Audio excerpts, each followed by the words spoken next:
Shalom pemirsa Tabura Injil di mana saja berada. Bersama saya Carol Aprina Pikauli, Sarjana Sains Teologi. Bersama-sama kita akan belajar bagian firman Tuhan yang terambil dari Injil Lukas 16 ayat yang ke-8 sampai ayatnya yang ke-9. Namun sebelumnya mari kita berdoa. Mari kita berdoa. Tuhan Yesus, Bapa yang baik, terima kasih untuk waktu yang indah yang Kau berikan kepada kami di saat ini Tuhan. Selaku umat-Mu Tuhan, kami rindu mendengarkan sabda kebenaran firman-Mu. Namun kami mengaku di hadapan-Mu ya Tuhan, kami penuh dengan salah dan dosa. Untuk itu Tuhan kami mohon curahkan Roh Kudus-Mu, sucikan hati dan pikiran kami, agar firman yang akan kami baca dan kami dengar, dapat kami renungkan itu dan dapat kami pahami dalam kehidupan kami sehari-hari. Terlebih daripada itu Tuhan, jadikanlah hati kami sebagai ladang yang subur, di mana benih firman itu ditaburkan, firman itu bisa bertumbuh dan menghasilkan buah, dan buah itu menyenangkan hati-Mu Tuhan. Inilah kami Tuhan, dalam nama Tuhan Yesus kami telah berdoa. Amin. Lukas 16 ayat 8 dan 9 dengan perikop perumpamaan tentang bendahara yang tidak jujur. Lalu Tuhan itu memuji bendahara yang tidak jujur itu karena ia telah bertindak dengan cerdik. Sebab anak-anak dunia ini lebih cerdik terhadap sesamanya daripada anak-anak terang. Dan aku berkata kepadamu, ikatlah persahabatan dengan menggunakan mamon yang tidak jujur, supaya jika mamon itu tidak dapat menolong lagi, kamu diterima di dalam kemah abadi. Pemirsa Tabura Injil yang Tuhan Yesus kasihi, tema untuk pembacaan kita di saat ini ialah tidak mementingkan diri sendiri. Perumpamaan tentang bendahara yang tidak jujur boleh dikatakan sebagai perumpamaan yang tersulit dari seluruh perumpamaan Yesus. Persoalan pertama adalah berkaitan dengan pujian yang diberikan kepada bendahara yang tidak jujur, dan ia bahkan dipakai sebagai contoh bagi murid-murid Yesus. Tetapi perlu disadari bahwa yang dipuji bukanlah ketidakjujuran bendahara itu, tapi kecerdikan si bendahara dalam merespons situasi yang ia hadapi. Fitzmyer dalam tulisannya menjelaskan bahwa yang dibebaskan bukanlah hutang orang-orang tersebut kepada tuannya, tetapi bunga yang ditetapkan oleh bendahara kepada orang yang berhutang. Dengan demikian pujian sang tuan kepada bendahara tersebut sangatlah objektif, mengingat transaksi yang dibuat bendahara tersebut tidaklah ilegal dan sang tuan pun tidak kehilangan uangnya karena dihapus hanyalah bunganya saja. Dalam ayat ke-8 disebutkan bahwa tuannya memuji bendahara tersebut.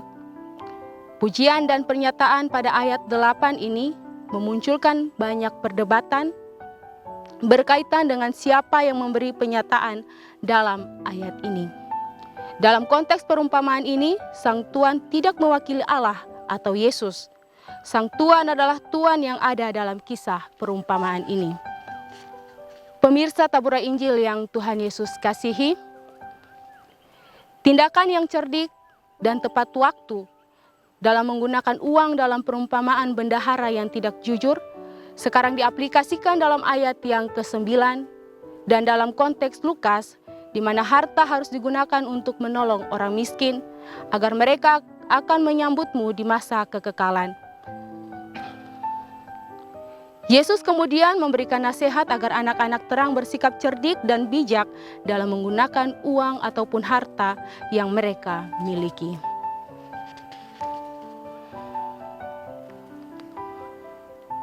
Yesus menasehatkan kepada kita secara literal membuat sahabat dengan menggunakan mamon. Mamon bisa diartikan sebagai kekayaan atau harta. Mungkin pada saat seseorang ingin mendapatkannya, hal itu bisa membuat mereka memikirkan diri sendiri, memanfaatkan orang lain untuk keuntungan diri sendiri, dan dapat membuat mereka tidak setia kepada Tuhan. Karena itu harta yang Tuhan berikan atau titipkan kepada kita bukan hanya ditimbun atau digunakan hanya untuk kepentingan diri sendiri, tapi kita pakai untuk menolong orang lain yang membutuhkan. Dan hal ini menjadi penekanan dalam pengajaran Yesus dalam Injil Lukas. Mari, selama kita masih dipercayakan oleh Allah, walaupun harta benda kita, biarlah kita pakai harta tersebut untuk menjadi berkat bagi sesama kita. Karena ada saatnya di mana harta itu tidak lagi atau kita tidak dapat lagi menggunakan harta tersebut, yaitu di saat kita kembali ke kemah abadi kita, di mana kita tidak membawa harta atau kekayaan dunia.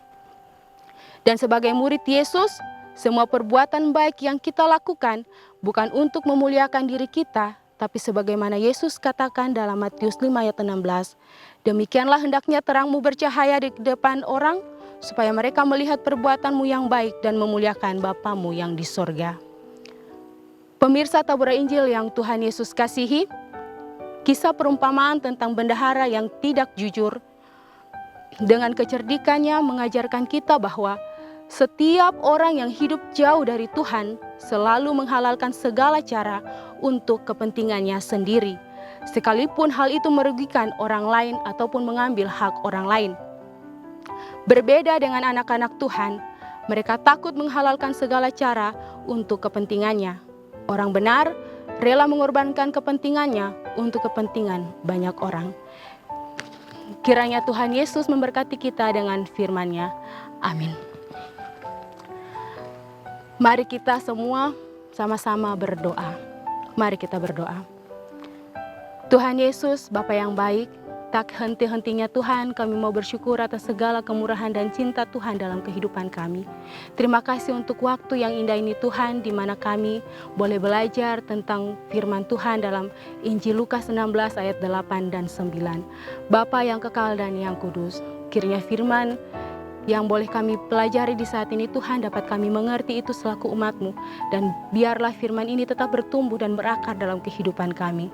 Tuhan, ajarlah kami untuk menjadi orang-orang yang tidak mementingkan diri sendiri, di mana kami pun bisa melihat kesusahan orang lain, di mana kami pun bisa membagi berkat dengan sesama kami.